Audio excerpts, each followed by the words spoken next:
जरा सी गलती के कारण बच्चे गलत रास्ते पर चले जाते हैं। फिर उनके माता पिता कहते हैं कि मैंने बहुत अच्छे संस्कार दिए बच्चों को, फिर भी गलत रास्ते पर जा रहे हैं। उनके माता पिता को स्वयं पता नहीं है कि अच्छे संस्कार बच्चे में आते कैसे हैं, स्वयं पता नहीं है। और कहते ये हैं कि मैंने बहुत अच्छे संस्कार दिए, फिर भी न जाने कैसे गलत रास्ते पर बच्चे चलने लगे। यदि बच्चों को अच्छे संस्कार देना है, संस्कारी बनाना है, तो घर में दो चीजें रखनी पड़ेगी, तुलसी और तुलसीकृत रामायण। जिस घर में तुलसी होगी और रामायण होगी, उस घर के बच्चे गलत मार्ग पर चल ही नहीं सकते हैं, सत मार्ग पर चलेंगे। सबके बच्चे सुबह स्नान करते हैं। बच्चों से कहो बेटा एक लोटा जल तुलसी पर भी डालो। इसके बाद जब स्कूल जाने लगे तो उनसे कहो बेटा 5-10 चौपाई रामायण की पढ़ लो। तो एक ही शब्द आज के समय में बच्चे कहते हैं, क्या मैं हिंदी पढ़ना ही नहीं जानता हूं, मेरे स्कूल में इंग्लिश पढ़ाई जाती है, इंग्लिश मीडियम स्कूल में मैं पढ़ता हूं। ये अच्छी बात है, इंग्लिश पढ़ाओ, लेकिन इतनी हिंदी पढ़ाओ जो बच्चे रामायण पढ़ सकें, संस्कारी बन सकें। इतनी हिंदी जरूर पढ़ाओ, क्योंकि रामायण में संस्कार ही भरे हैं और कुछ नहीं है, अच्छे संस्कार भरे हुए हैं। प्रात काल उठ के रघुनाथा, मात पिते गुरु नावै माथा।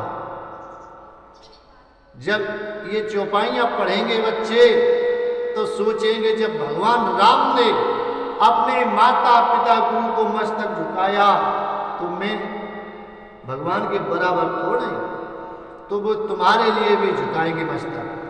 आयस मांग करें पुर काजा,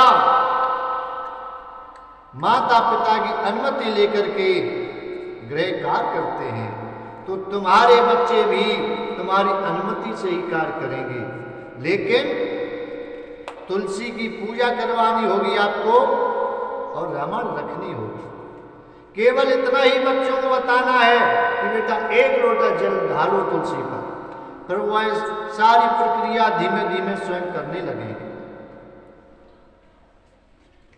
इसलिए रामायण रखना बहुत जरूरी है। आयुष मांग करें पुर काजा, देख चरित हर्षे मन राजा। जब आप रामायण पढ़वाओगे बच्चों से, तुलसी की पूजा करवाओगे, तो आपकी अनुमति से ही कार्य करेंगे। तुम्हारी बिना अनुमति के कार्य नहीं कर सकते बच्चे। लेकिन मैंने देखा है लड़के बहुत पढ़ चुके, BA, MA, LLB, BTech जान क्या क्या पढ़ाई पढ़ चुके, और उनसे कहा बेटा थोड़ी रामायण पढ़ दो अखंड रामायण मंच पर, तो कहते मैं हिंदी पढ़ना ही नहीं जानता हूं। विचार करिए, जब हिंदी भूल गए तुम तो अच्छे संस्कार भी भूल चुके।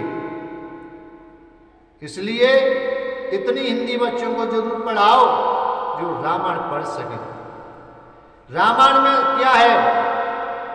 रामायण में भगवान श्री राम ने मर्यादा निभाई है, मर्यादा पुरुषोत्तम राम इसीलिए कहा गया है। इसलिए बच्चों को रामायण जरूर पढ़ाओ। जिसके घर में तुलसी की पूजा होती होगी और रामायण होगी तो बच्चे रामायण जरूर पढ़ेंगे, और जब रामायण पढ़ेंगे तो गलत मार्ग पर नहीं चल सकते, सत मार्ग पर चलेंगे। न तो आपका बच्चा मांस खाएगा, न शराब का सेवन करेगा, न आजकल के सिस्टम जो चल रहे हैं बॉयफ्रेंड गर्लफ्रेंड नहीं होते, ये नहीं करेंगे बच्चे। क्योंकि इसलिए नहीं करेंगे ये बच्चे क्योंकि भगवान राम ने एक पत्नी व्रत को धारण किया था, तो वही तुम्हारे बच्चे सीखेंगे। रामायण रखना बहुत जरूरी है। मैं बार बार कह रहा हूं, दो चीजें घर में जरूर रखना, तुलसी और तुलसीकृत रामायण।